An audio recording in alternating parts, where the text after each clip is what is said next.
You've heard about women freezing their eggs. What about their ovaries? Coming up, the new experimental procedure that's helping women have children later in life. But that's not all.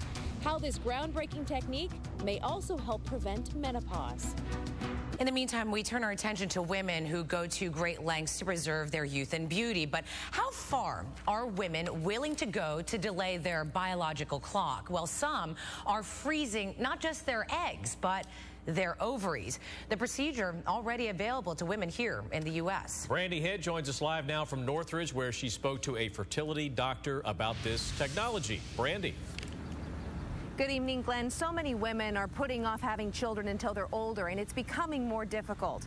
Well, now, some women are freezing their ovaries in a new experimental procedure, and it's worked. You've heard of young women freezing their eggs to have children later in life.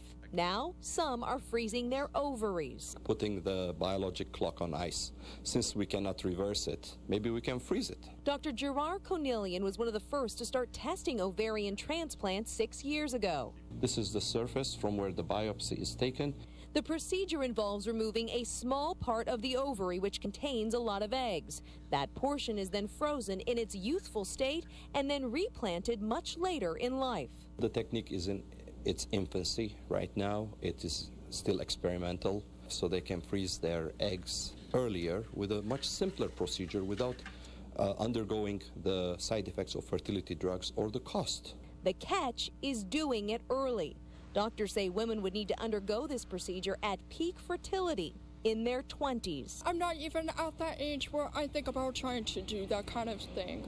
And most young women in college agree. A lot of younger people are really going for their future instead of thinking about kids. This experimental procedure has been successful, mostly with young cancer patients who wanted to get pregnant after chemotherapy, and they did have children.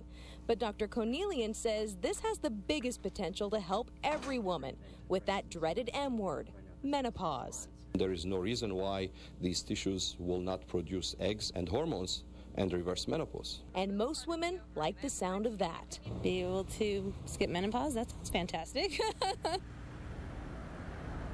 Well, this is not a procedure a lot of doctors in the United States are performing just yet, but there are reports that doctors in Britain will be opening this up to more and more women within the next 6 months. Reporting live in Northridge, Brandi Hitt, KTLA 5 News. All right, Brandi, very interesting.